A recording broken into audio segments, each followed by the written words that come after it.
Bio fertiliser कितने प्रकार के होते हैं और यहाँ जो लैब में तैयार हो रहा है वो किस तरह से तैयार हो रहा है सर? यहाँ पे NPK इसमें डिस्ट्रीब्यूट किए जी। Nitrogen fixing bacteria, phosphate mobilising bacteria और पोटेश मोबिलाइजिंग बैक्टीरिया। फार्मर्स कैसे पता करे कि वो बैक्टीरिया काउंट सही है या नहीं है? ऑर्डर आना चाहिए सब। जमीन के अंदर जैसे अपन ने बैक्टीरिया डाले तो जमीन के अंदर बैक्टीरिया मल्टीप्लाई कैसे और सेव कैसे रहे, उसको हमको सॉइल में बढ़ाना है फील्ड लेवल पे, तो मॉइस्चर लेवल बहुत इंपॉर्टेंट है, मॉइस्चर होना चाहिए प्रॉपर। सर इसको मल्टीप्लाई कितनी बार किया जाता है? मोबाइल लिया है उसको 200 का रिचार्ज करते हो 2 महीना, वैसे ही इसको हम क्या करना है, एक बार इस्तेमाल किया 2 महीना उसको खत्म करना है, उसके बाद फिर रिचार्ज करना है।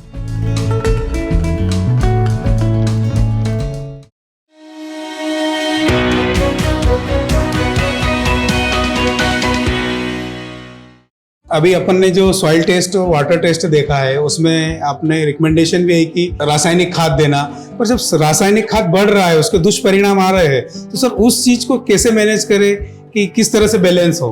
और बायो फर्टिलाइजर क्या है? सर आपने बताया था कि अभी जो इनऑर्गेनिक फर्टिलाइजर से रासायनिक खाद बहुत जा रहा है, वहां पे तो हमने मिट्टी और पानी परीक्षण में किया कि सॉइल टेस्ट बेस करके हमको उसको इस्तेमाल करना है, मगर फिर भी फार्मर ज्यादा डाल रहा है उसको, तो उसको ऑप्शनल है बैक्टीरिया बेस जिसको बोलते हैं बायो फर्टिलाइजर, जैविक खाद, जीवाणु खाद बोलते हैं उसको।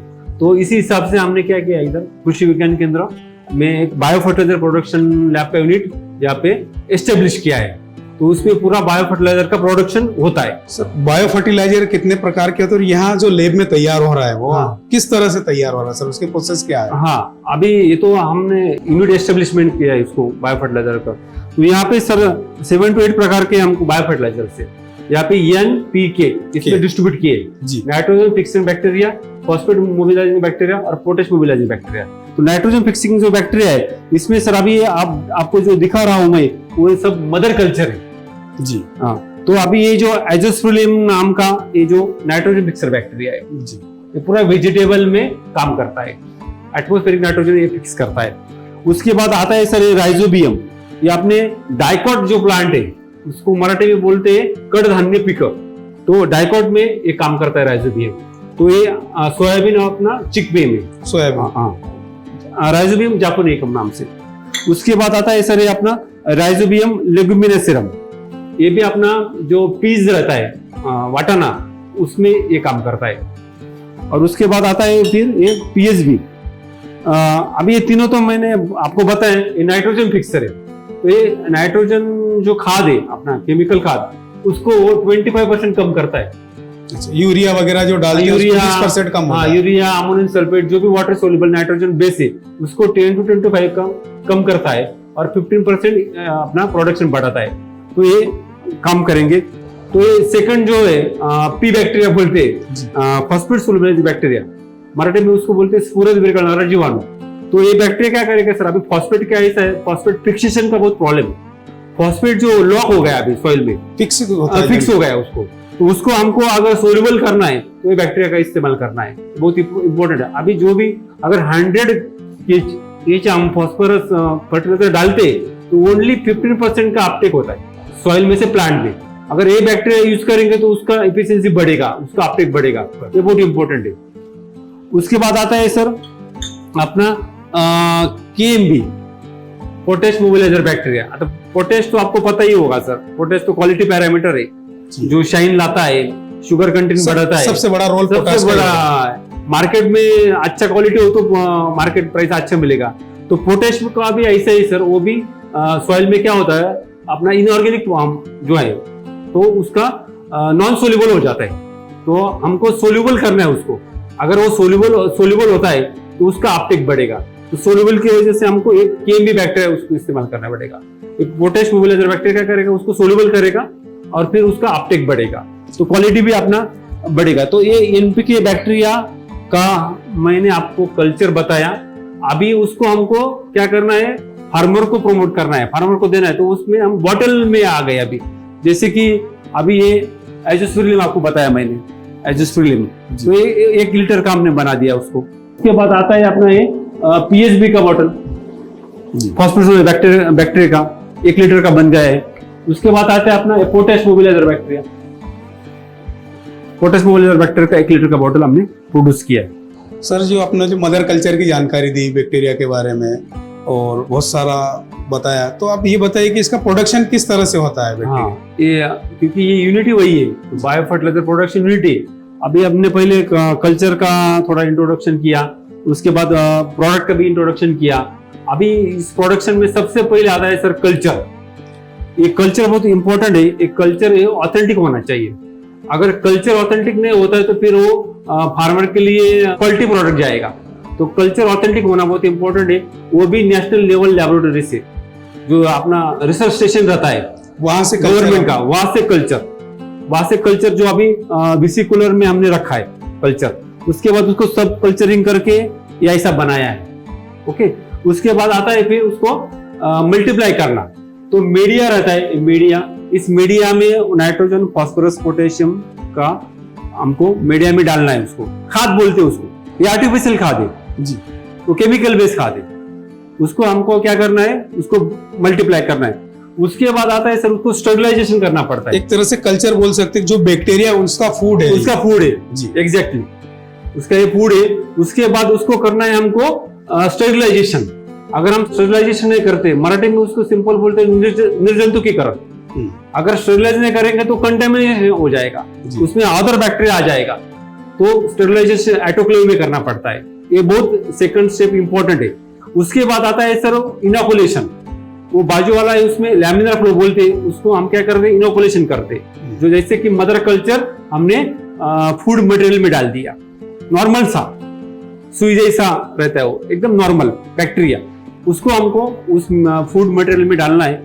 उसके बाद उसको करना है मल्टीप्लाई। तो मल्टीप्लाई के लिए उसको शेकिंग लगता है सर, तो शेकिंग में हम उसको मल्टीप्लाई करेंगे। मल्टीप्लाई के प्रोसेस सर कितने दिन की होती है? 72 आवर्स का है। 72 आवर्स में हमको कंटिन्यू उसको शेकर में मल्टीप्लाई करना है, रोटरी शेकर बोलते हैं उसको। और शेकिंग के बाद फिर उसको आता है क्वालिटी पैरामीटर। वो सबसे इंपॉर्टेंट है क्वालिटी पैरामीटर, यानी कि colony forming unit, CFU count, वो रहता है 20 करोड़ 1 ml में। तो मुझे लगता है हमारे लैब में MSc माइक्रोबायोलॉजिस्ट मैडम है, योगिता सावकर मैडम है, वो पूरा जो क्वालिटी पैरामीटर का जांच होता है वो मैडम देखती है। तो मुझे लगता है वो मैडम अच्छी तरह से बताएगी। जो बैक्टीरियल कल्चर है, जो फर्टिलाइजर जिससे बनता है, उनका जो CFU काउंट है वो हम सीरियल डाइल्यूशन मेथड से काउंट करते हैं। पहले क्या होता है कि सैंपल ले लिया जाता है, पर्टिकुलर सैंपल, अगर PSB का हो, KSB का हो तो 1 ml सैंपल लेते हैं, उसका हम सीरियल डाइल्यूशन करते हैं अप टू 8 और 9 ट्यूब तक। मतलब क्या होता है कि एक ट्यूब होता है, उसमें 9 ml पहले से ही स्टेराइल, एक तो पेप्टोन या फिर सलाइन वाटर उसमें फिल किया होता है, और वो स्टेराइल मीडिया होता है, उसमें हम ट्रांसफर करते हैं और उसका डाइल्यूशन हम 8 ट्यूब तक करते हैं। और लास्ट ट्यूब से हम क्या करते हैं कि 0.1 या फिर 1 ml सैंपल हम पर्टिकुलर मतलब स्पेसिफिक मीडिया पे उसका ट्रांसफर करते हैं। उसके बाद वो स्प्रेड होता है, और ये सारा प्रोसीजर है असेप्टिकली होता है, पूरा लैमिनार में होता है। और जब मीडिया प्लेट पे जब वो स्प्रेड होता है, वो प्लेट 24 या 48 आवर्स तक उसको इंक्यूबेट किया जाता है। उसके बाद उस पे जितना कॉलोनी आएगा, मतलब अगर उस पे 1 कॉलोनी आई है या फिर 2 कॉलोनी आई है, तो वो 2 कॉलोनी इनटू उसका जो डाइल्यूशन फैक्टर होता है उससे मल्टीप्लाई करके फाइनल CFU काउंट का रिजल्ट आता है। जब बैक्टीरिया होता है तो उसका जब मतलब जो सैंपल होता है उसका 1 × 10⁸ तक CFU होना जरूरी होता है, जब वो सैंपल हम फार्मर्स को प्रोवाइड। 1 ml में कितने बैक्टीरिया होना चाहिए सीधी भाषा में? सर अभी मैडम ने बताया 1 × 10⁻⁰ है कि 20 करोड़। अच्छा, वो स्टैंडर्ड वैल्यू है जी, वो स्टैंडर्ड वैल्यू से जाना ही चाहिए। तो ये जो दूसरी कंपनियां मार्केट में बैक्टीरिया बेच रही है, तो ये भी अपनी बोतल के ऊपर ये लिख रही है, मगर वो काउंट ऑथेंटिक कल्चर और CFU काउंट ये बहुत इंपॉर्टेंट है। तो फार्मर्स कैसे पता करे कि वो बैक्टीरिया काउंट सही है नहीं है? ऑर्डर आना चाहिए सब, उसमें लिखा होना चाहिए सर, लिखा होना चाहिए। अच्छा, उसमें लिखा होना ये फार्मर के लिए जरूरी है बोतल पे, तो वो उसके अंदर है मैन्युफैक्चरिंग डेट, एक्सपायरी डेट और उस पे काउंट होना चाहिए जी। तो सही मैडम ने बताया इस इंस्ट्रूमेंट पे वो, और ये सारा प्रोसीजर हम जब करते हैं CFU काउंट का, जब कॉलोनी पे प्लेट पे कॉलोनीज अरेंज होता है, ग्रो होता है। तो प्लेट सिस्टम क्या होता है? प्लेट मतलब ये मीडिया प्लेट होता है सर। अगर PSB है, अगर PSB का हम CFU काउंट मेजर करते हैं तो ये मीडिया प्लेट भी PSB का मीडिया ही उसमें चाहिए। तो यहाँ पे वो बैक्टीरिया ग्रो होंगे इसको हम CFU का काउंटर जो होता है, colony counter, digital colony counter पे इस पे रखेंगे, कॉलोनीज मेजर करेंगे और इसके अकॉर्डिंग जितना डाइल्यूशन लिया था ट्यूब का उसके अकॉर्डिंग इसका CFU काउंट रहेगा। और वो एक सैंपल का मतलब एक स्टैंडर्ड जो कॉलोनी काउंट होता है वो 2 × 10⁸ तक चाहिए, उसके अबव चाहिए। अगर उससे नीचे जाता है तो वो प्रोडक्ट का इफिकेसी कम होता है, उसका रिजल्ट नहीं मिलता है फार्मर्स को। सर अभी ये जो बैक्टीरियाज के बारे में आपने बताया, बायो फर्टिलाइजर के बारे में जो जानकारी दी, तो सर फार्मर्स कैसे यूज करें और क्या क्या सावधानी रखे यूज करते समय, बराबर, और इसके स्टोरेज भी किस तरह से करें? बहुत ही संतोष सर, आपने इम्पोर्टेंट क्वेश्चन मेरे को पूछे। पहले तो पूछा है कि इस्तेमाल कैसा करना है, उसका स्टोरेज कैसा बढ़ाना है और इसका इफिशियंसी जो बोलते हैं कार्यक्षमता सॉइल में कैसा बढ़ाना है, बहुत इंपॉर्टेंट है। सबसे पहला जो मेथड ऑफ एप्लीकेशन है तो हमको सीड ट्रीटमेंट करना है सर, बीज प्रक्रिया करना है, बी को करना है नहीं तो अपना प्लांट को करना है बीज प्रक्रिया। उसके बाद हमको करना है एक इनरिचमेंट करना है, इनरिचमेंट ऑर्गेनिक मैन्योर में, वो आप वर्मी कंपोस्ट में कर सकते हैं, कंपोस्ट में कर सकते हैं, फार्म एंड मैन्योर भी कर सकते हैं। उसको इनरिच करें। 1 टन में 5 लीटर का NPK बैक्टीरिया का अपना मदर कल्चर डाला तो उसमें बढ़ जाएगा, और वो खाद अगर फील्ड में जाएगा तो उसमें भी बढ़ जाएगा। तो हमको ऑर्गेनिक मैन्योर में इनरिचमेंट करना है। पहले बताया मैंने सीड ट्रीटमेंट, तो सीड ट्रीटमेंट में कैसा 250 ml का जो अपना सोल्यूशन NPK बैक्टीरिया का 10 kg के लिए 250 ml का कॉन्सर्शिया NPK का सीड ट्रीटमेंट के लिए चलता है। सीड अपने फील्ड में डाल दिए, उसके बाद उसको स्टिकिंग एजेंट में जो रहता है, स्टिकिंग एजेंट तो जागरी सॉल्यूशन रहता है वो डाल दिया। उसके ऊपर आपने 250 ml का consortia NPK consortia nitrogen phosphate and potash bacteria उसको डाल दिया, उसको गोला दिया और तुरंत उसको बो दिया खेत में। ये हो गया सीड ट्रीटमेंट। सीड ट्रीटमेंट करके बुआई कर रहे हैं। और सेकंड बोला मैंने इनरिचमेंट, जो अपना ऑर्गेनिक मैन्योर में उसको इनरिच करना है, बढ़ाना है, क्योंकि ऑर्गेनिक मैन्योर में ऑर्गेनिक मैटर रहता है, सेंद्रीय पदार्थ, और उसमें फिर क्या होगा, उसको खाद है वो बैक्टीरिया की, तो वो बढ़ेगा उसमें, और वो जो जाएगा फील्ड में वो भी बढ़ जाएगा। तो गोबर खाद के अंदर बैक्टीरिया ज्यादा तरह से होता है, बढ़ता है, तो वो भी मेन फील्ड में जाएगा। वो हो गया दूसरा। तीसरा तो हो गया ड्रेंचिंग। खाली NP को हमको स्प्रे नहीं करना है सर, NP को बैक्टीरिया को हमको मिट्टी में क्या करना है, ड्रेंचिंग करना है, क्योंकि नाइट्रोजन मिट्टी में ड्रेंचिंग करना है, प्लांट टू प्लांट भी ड्रेंच कर सकते हैं। हाँ, क्योंकि नाइट्रोजन फिक्सर बैक्टीरिया अगर सॉइल में रहेगा तो एटमॉस्फेयर बैक्टीरिया वो क्या करेगा, सॉइल में कॉन्जर्व करेगा। और फॉस्फेट पोटेश को तो मैंने बताया था, वो लॉक हो गए, वो इंसोल्युबल हो गए, उसको हमको सोल्युबल करना है, तो हमको P और K को भी सॉइल में ड्रेंचिंग करना है। तो ड्रेंचिंग का रेशियो क्या रहेगा? ये मात्रा उसमें 2 लीटर 200 लीटर पानी में उसको डाइल्यूट करके हमको ड्रेंचिंग करना है। 200 लीटर पानी में डाइल्यूट कर लिया, और उसमें से जो सॉल्यूशन है वो कितने ml जाएगा पर प्लांट, या अभी कैसा है सर, पर एकड़ क्या रेशियो? ड्रिप इरिगेशन से अगर आप छोड़ते हो, 200 लीटर का बैरल रखा है, उसमें 2 लीटर का हमने अपना बैक्टीरिया डाल दिया है, और उसमें जो वेंचुरी से अपना आधा घंटे में 200 लीटर पानी जितना चाहेगा उतना सबको मिलेगा। तो ये अपना मोड ऑफ एक्शन, अपना मेथड ऑफ एप्लीकेशन होना चाहिए। जमीन के अंदर जैसे अपन ने बैक्टीरिया डाले, तो जमीन के अंदर बैक्टीरिया मल्टीप्लाई कैसे और सेव कैसे रहे, किन चीजों का ध्यान रखे कि भाई जैसे बहुत सारे लोग वीडीसाइड या और सारी केमिकल्स ड्रिप से डालते हैं जमीन के अंदर, या दवाइयां डालते हैं, तो सर उससे क्या प्रभाव होता है, उनको सेव कैसे रखा जाए कि हमारे बैक्टीरिया बढ़ते रहे? हाँ सर, आपने बहुत सही क्वेश्चन बताया। इसमें कुछ इंसेक्टिसाइड आते हैं, कीटनाशक आते हैं रासायनिक, और हर्बिसाइड भी आपने बोला था। तो उसका एप्लीकेशन के पहले 8 दिन पहले हमको ट्रीटमेंट करना है सॉइल में, उसका एप्लीकेशन करना है। अगर हमने छोड़ा तो वो 8 दिन के बाद वो इंसेक्टिसाइड का और कुछ हर्बिसाइड का ट्रीटमेंट करना हो वो करना है, बराबर। उसको हमको सॉइल में बढ़ाना है फील्ड लेवल पे, तो मॉइस्चर लेवल बहुत इंपॉर्टेंट है, मॉइस्चर होना चाहिए प्रॉपर, जो मराठी में बोलते वापसा। हाँ, और दूसरा जो रहता है वो ऑर्गेनिक कार्बन। ऑर्गेनिक कार्बन बहुत इंपॉर्टेंट है, ऑर्गेनिक कार्बन उनका खाद है। तो डालने से पहले अपना मिट्टी में बहुत अच्छी तरह से खाद होनी चाहिए, ऑर्गेनिक खाद होनी चाहिए।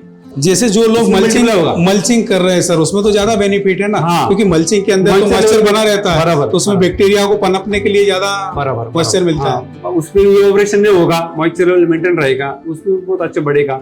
और मल्चिंग अगर हम ऑर्गेनिक अपने जो प्लांट वेस्ट मटेरियल से करेंगे तो बहुत अच्छा होगा, उनको ऑर्गेनिक मैटर भी मिल जाएगा और अपना मॉइस्चर लेवल भी मेंटेन रहेगा। बायोमल्च हो जाएगा। बायोमल्च, हाँ, नैसर्गिक मल्च बोलते हो, वो करेंगे तो बहुत अच्छा उसका सस्टेन रहेगा। सर फार्मर्स इसको स्टोरेज कैसे करे? हाँ। बैक्टीरिया अगर यहाँ से आई, उसने खरीदा, परचेस किया, तो बराबर। अपने घर ले जाके किस तरह के तापमान पे रखे, हाँ। उसके लिए क्या क्या सावधानी? हाँ, अभी ये जो बैक्टीरिया का बॉटल यहाँ से लिया, बराबर लिया, तो पहले ड्राई कूल प्लेस में उसको रखना है। उसको जो एक्सपायरी लिखा हुआ है सर, उस एक्सपायरी से पहले उसको इस्तेमाल करना है।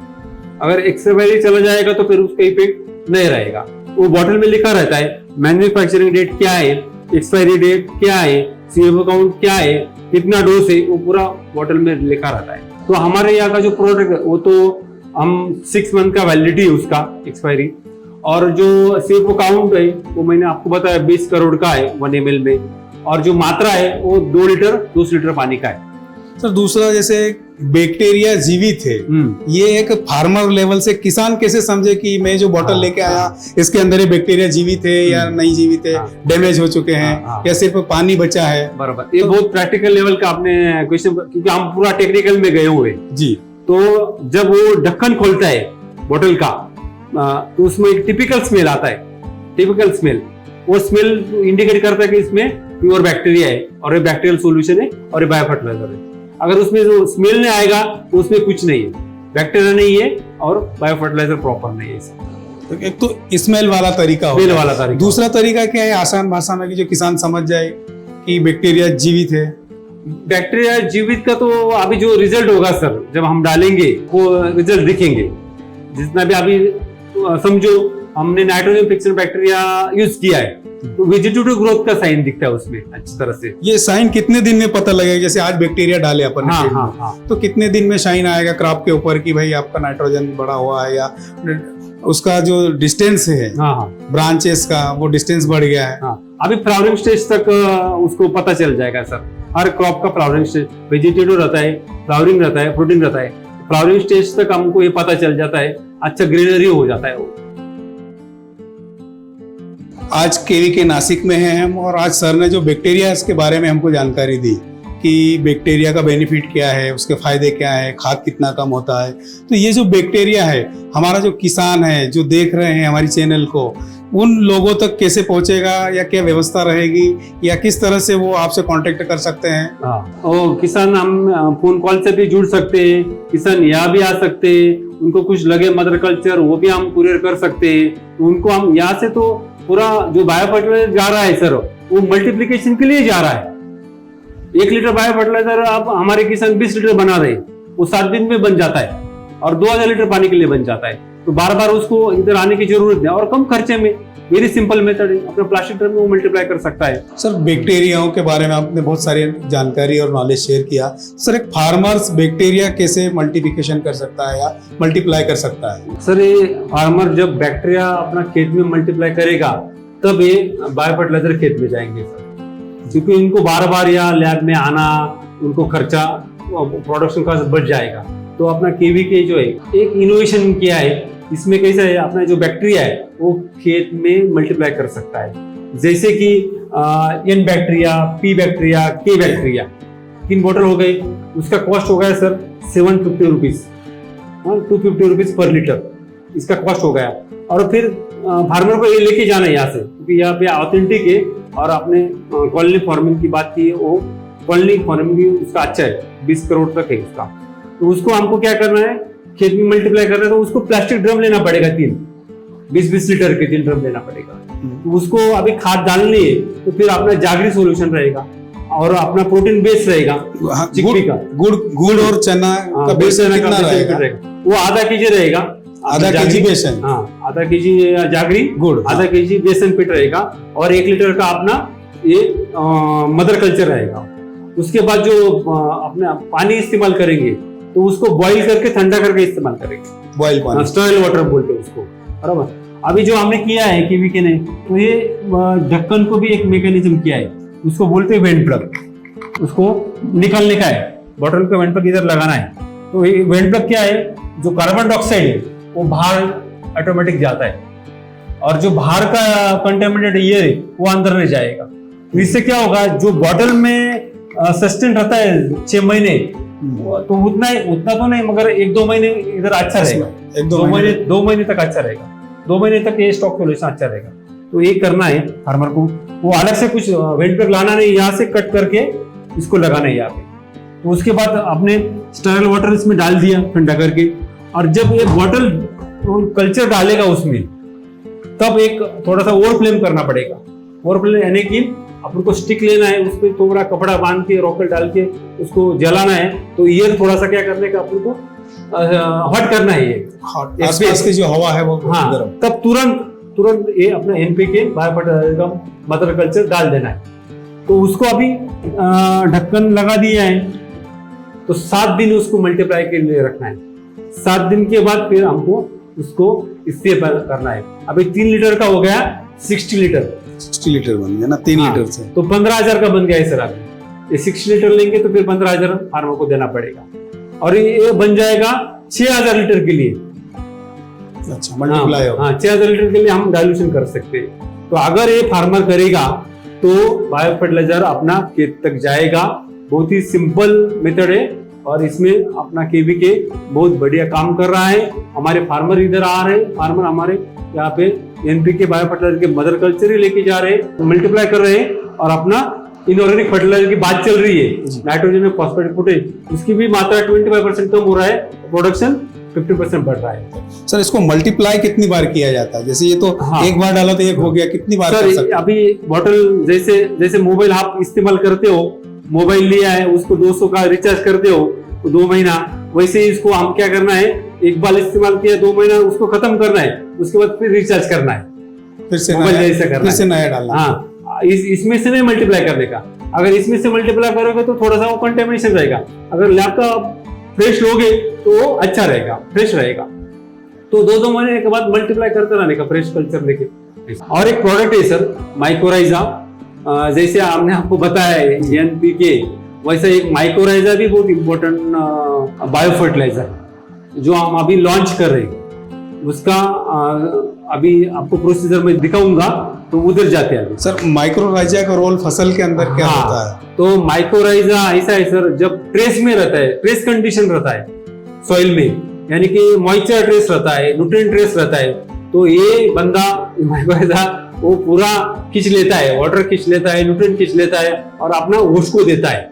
एंटी ट्रेस का काम करेगा वो, और सिम्बायोटिक रिलेशन है, वो होस्ट में रहता है, होस्ट में वो पूरा ब्रिज फॉर्म करता है, ब्रिज फॉर्म करके वो पूरा मॉइस्चर और वो न्यूट्रिएंट खींच लेता है, और अपने ट्रेस कंडीशन में वो अपने मेन पौधों को देता है। तो इसका भी फार्मर तक जाना चाहिए।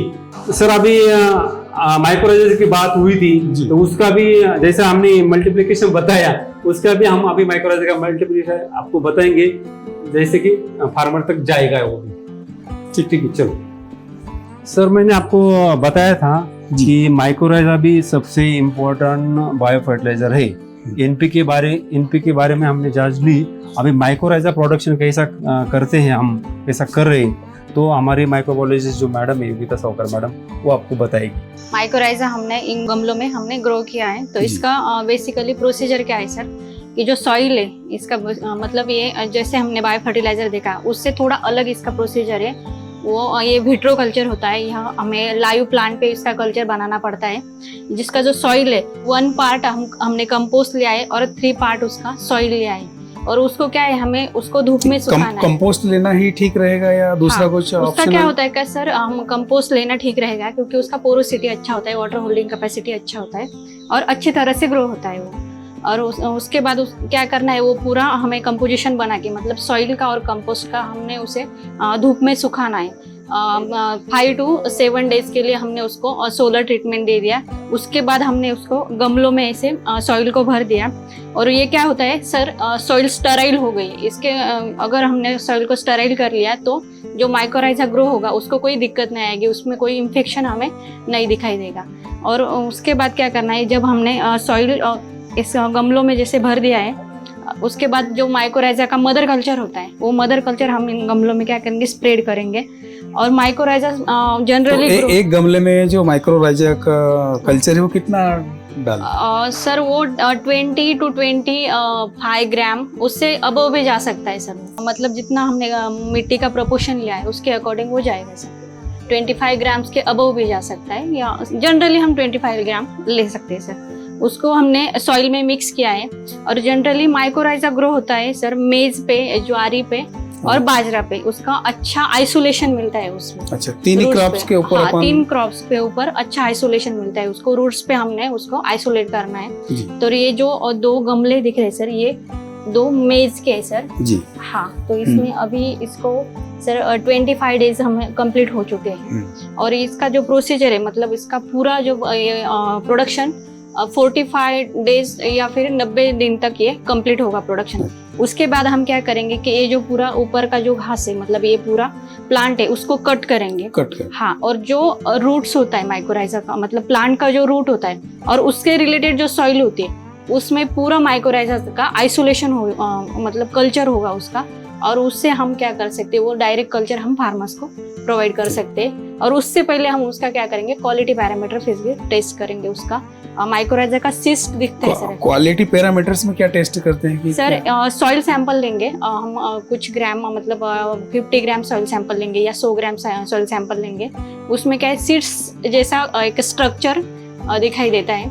वो सिस्ट कितना है, मतलब अगर 100 ग्राम ने हमने सॉइल लिया है तो उसमें जो सिस्ट है कितने, मतलब 10 सिस्ट दिखते हैं, 25 सिस्ट दिखते हैं, वो उसका ऑब्जर्वेशन करेंगे, उसका उतना काउंट आएगा। उसके बाद अगर वो काउंट प्रॉपर है तो उसके बाद हम ये कल्चर फार्मर्स को प्रोवाइड करेंगे। फार्मर्स को जो आपने कल्चर प्रोवाइड किया, तो फार्मर्स भी अपने वहाँ इसका मल्टीप्लिकेशन कर सकता है क्या? हाँ सर, बिल्कुल। वो फार्मर्स भी सेम प्रोसीजर से, पॉट कल्चर मेथड से ही फार्मर्स उनके फील्ड पे मल्टीप्लाई कर सकते हैं। सेम, बस सिलेक्टिव प्लांट उनको सिलेक्ट करना है। अगर वो बाजरा पे करना चाहते हैं, मेज पे करना चाहते हैं, तो सेम कल्चर, मतलब सेम प्रोसेस जो अपन यहाँ देख रहे हैं, फार्मर्स भी अपने यहाँ करके माइक्रोराइजा को भी मल्टीप्लिकेशन कर सकते हैं सर, उनके फील्ड पे कर सकते हैं। तो जैसे 100 ग्राम माइक्रोराइजा है, या पर एकड़ इसका डोजेस क्या रहता है माइक्रोराइजा? सर इसका जब ये सॉइल सैंपल होता है, ये सॉइल रिलेटेड प्रोडक्ट है, तो इसका 2 kg तक सैंपल पर एकड़ पे जाएगा, जाना चाहिए।